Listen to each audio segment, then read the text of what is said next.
Namo Aditapha. Thanks so much for joining me for a daily practice check-in.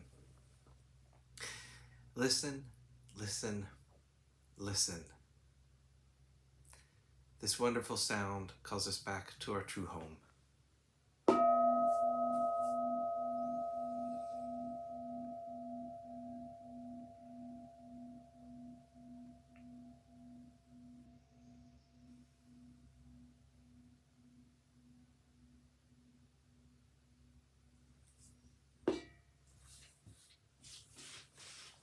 The third mindfulness training.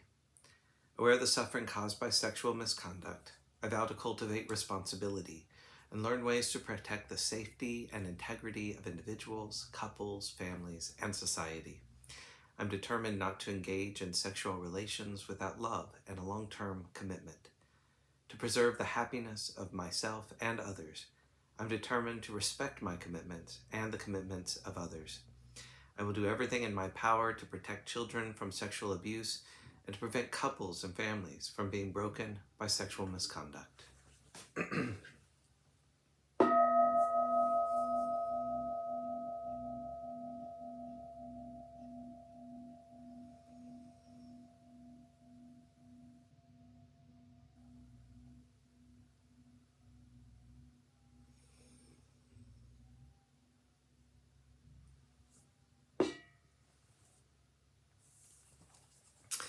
For our Dharma lessons, we've been reading Taming the Monkey Mind, a guide to Pure Land practice by Buddhist scholar Cheng Wei-an and Dharma Master Suddhisukha. Today we're reading reflections number 43 and 44. 43. Recitation for the purpose of helping others.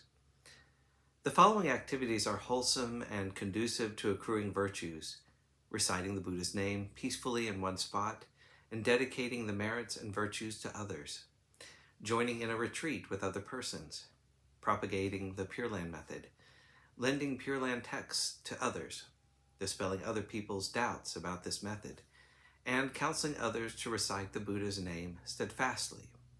However, if you can practice supportive recitation at the bedside of the dying, helping them to keep the Buddha's name continuously in mind so that they may be reborn in the Pure Land, you will be helping to realize the Dharma body wisdom life, Pure Land, pure mind of others. The virtues of such action are on a higher level than all other activities. 44. Buddha recitation in time of calamity. If you remember to practice Buddha recitation in time of calamity, you will receive a wonderful response. Take a country suffering invasion or a village decimated by a plague. In both places, Buddha recitation should be practiced steadfastly. If one person recites, one person is at peace. If 100 persons recite, 100 are at peace. It is not that the Buddha is being partial, but rather that he always appears in the equal, non-discriminating light, the light of the Buddha coming to protect us, the Dharma protecting deities rescuing us. We will naturally escape danger and calamity. Do not doubt this. Commentary. Some people may ask, how can reciting the Buddha's name eliminate calamities? They ask because they're not earnest or are doubtful about obtaining a response.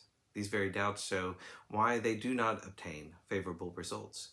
You should realize that when we think only of Buddha recitation and nothing else, our thoughts transcend body and mind.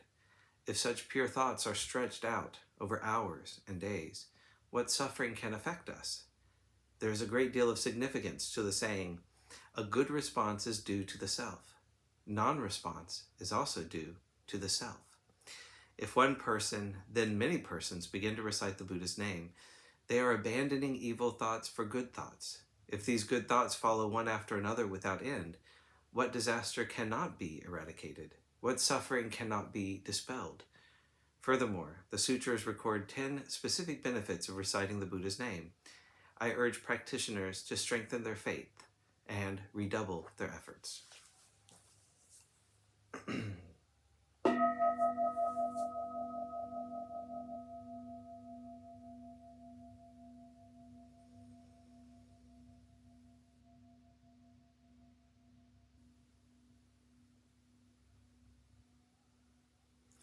May all beings be well. May all beings be happy. May all beings be at peace. Namo Adida Pha. Thanks so much for joining me today.